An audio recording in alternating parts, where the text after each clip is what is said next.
fan on Clyde1 SuperScoreboard. Derek and Stirling, how are you? I'm not bad. How are we doing, guys? Just how excited are you ahead of Sunday? Oh, massively. It's also a massive game for the club, given that I had the Clyde fan on before us. We're obviously another step down in terms of sizes, so we kind of just get just under 100 to most home games, and it's going to be a sellout. So it's massive for us. And obviously the main question is, Derek, can you do it? I mean, it's probably the biggest ask we'll have had in a Scottish Cup tie in a long time, because you're actually talking Lowland League against Premiership. Clearly the odds are majorly stacked against you. What are you hoping for? I'm not going to have any expectations, as you'd expect. I mean, the wind's going to help us. The weather's doing its best to make it just a bit chaotic. It's going to be a gale blowing. But who knows? Like, we'll be happy with, even if we get out with a respectful scoreline. A replay would be just brilliant for us as a club as well, but we're not going on many expectations, I don't think. Well, hang on the line and listen to the comments by your general manager, George Fraser, Derek, and I'm keen to get your thoughts on this. He says he's hoping the Scottish Cup run can help them move back to Glasgow. The host Hibs at Alloa's Indoorville Stadium on Sunday, of course, as part of a ground sharing arrangement.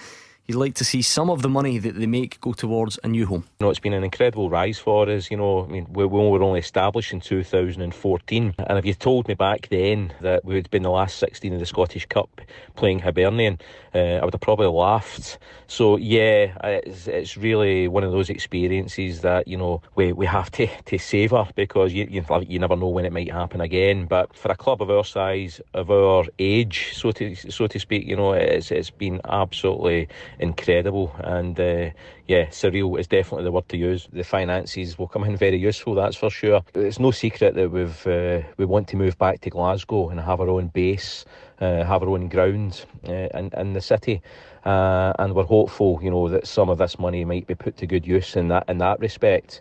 We don't have any imminent plans at the moment. However, I think we will be prudent with the money. We'll put it to a good use. We also have a big sports club behind us with a lot of youngsters in it. So we'll look to put it to the best possible use, and trying to obviously try and keep us financially viable for the foreseeable future as well. But I would like to think at some point we'll be able to put something towards our own facility in Glasgow. Derek, what's the journey been like? How did you become a BSC Glasgow fan? Because as we just heard George Fraser, for those unfamiliar with the story, it's a relatively new club set up not so long ago. So how did you start following them, and what's the journey been like? Well, I got involved with the league initially, because I was doing some bits and bobs for the Lowland, like I do their podcast and so on as well. Mm-hmm. And I just just fell into kind of supporting BSC in the end, because it was essentially the local team, and I know George really well now. I know a lot of the guys behind the scenes, and it's just a cracking wee club. Like he says there as well, it's got potentially a full youth system already there as well. Like a few hundred boys and youth teams all the way through Brunel, right? So everything's in place for it if the club get back to where we come from, because we can't really grow a proper kind of fan base until we're back where we belong. And as good as Alloa's been fantastic to us, but hopefully this is going to help us start the process of getting back home. Yeah, because the success, I imagine, would come from being really deep rooted in that community and having those community ties and the roots there, which you already do, but it's a lot easier if your permanent footballing home is there as well.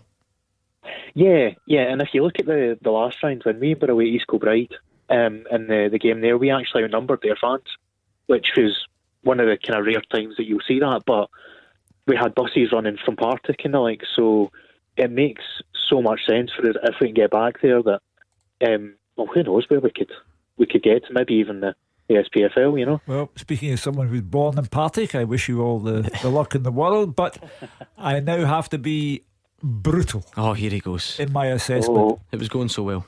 If Hibs went out to BSC Glasgow, it would go beyond embarrassment into the realms of humiliation. Are we talking our biggest ever cup shock? Yes, I would say you think so? Because it's the Lowland League element, the non-league element. We're now into the 5th tier of Scottish football, and Hibs top 6 in the top tier of Scottish football. It would be a major humiliation, and fans simply, I mean, Canberry saying that he thought Rangers was a dream move, that incensed the Hibs fans.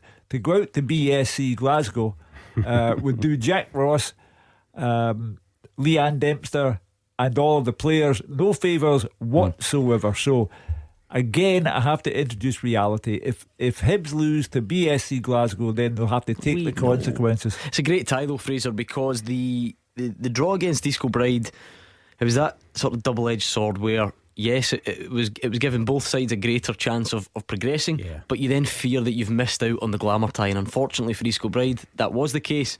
Fortunately for BSC, they get to take a crack at genuinely one of the biggest clubs in the country. Yeah, East Kilbride had Celtic a couple of years ago, as you mentioned earlier, Gordon, as well, and you know, just looking at the squad for BSC, sometimes you go down to look at Kelty Hearts and Bonnie Rose, and you recognise a lot of the players who've played senior, but I think they're genuinely players who've made their way in the Lowland League and that kind of level, with Cumbernauld Colts and other teams as well, are now playing for Broomhill. Martin Green's one lad who's played, remember him at Motherwell, and he went to Partick Thistle for a spell. He was Stenhouse, Muir, Stranraer, Alloa, so he's made his way around that level. But a couple of lads on loan, Dave Mackay from Celtic and Evan Galasso from Thistle, so there is a wee sprinkling there. But for these players who have generally been part-time players, they don't earn much money, if any at all.